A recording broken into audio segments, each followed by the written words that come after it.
Good morning, students. Uh, Today, again, I am coming with the general science lesson for class 7, that is the time and motion, lesson 13. And we have already finished the explanation of this lesson. So, today I am coming to discuss the hot questions of this lesson. Along with this, I will give you the MCQ questions answers also in this video. Okay. After that, in our next video, we will start a new lesson. So these days, I hope all of you are safe and sound. We are not able to meet offline because of this coronavirus. All of you try to maintain all these protocols for coronavirus. Keep distancing, use mask, use sanitizer. These things you will keep in your mind, and better you don't come out from your house if it is not so necessary. Otherwise, the spreading of the disease will be more because the situation is going like that.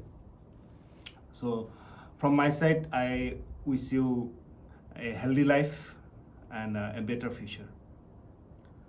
So now, these hot questions, let us discuss. Page number 145. Here you see, first question is given. Why do we need different units for measuring time? Okay, so measurement of time, how it is done with the help of clock or sundial or other things we have discussed already. So for measuring the time, different units were used. That means sometimes we are using second, sometimes we are using minutes, sometimes we are using hours, then days, months, year, like this units. Why we are using? So very simple. Answer is very simple. That different activities, they are taking different time limits. Different incidents, they are happening in different time limits. Some of them are happening within a very short period of time. Some of them are happening at a fast period of time. That is why, to measure them correctly, we are using different units of time. If the events which we are going to measure, they are happening at a very short period of time, then we are using the smallest unit of time, like seconds, milliseconds, like this. If it is a little bit bigger than that, then we are using minute, and if it is very big, then we are using year. For example, 1 year, if you are saying in seconds, then it will be very difficult for us. For example, if you are asked what is your age, then definitely you have to tell in years, no? That 12 years or 10 years, like this, in years you will say. So if you are going to say in seconds, then it will be very difficult. So if you are 10 years old, if you are 10 years old, then if you want to say it in seconds, then it will be what? 10 into 365, then after into 24, into 60, that means a huge number we will get. So it will be difficult to express and difficult to write also. So this is the reason why the small units are used for small timing and big units are used for big timing. I hope you understood. So you will compose this question. If you can, you write. Otherwise, I will help you. Secondly, why cannot we use a sand clock to measure time of the day? So sand clock. So you just remember sand clock. What is that? The sand clock is used only to calculate the means timing. Means two events.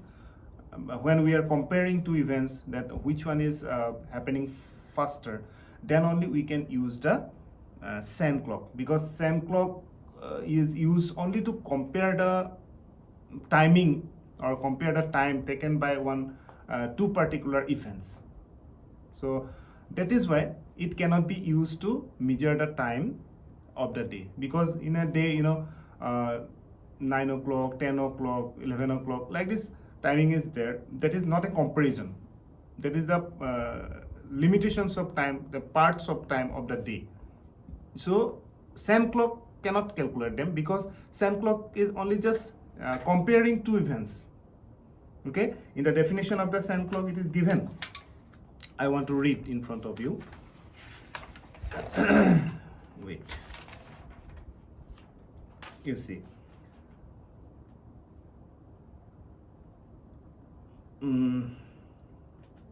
Sand clocks are nowadays used as toys and egg timers in kitchen that you live.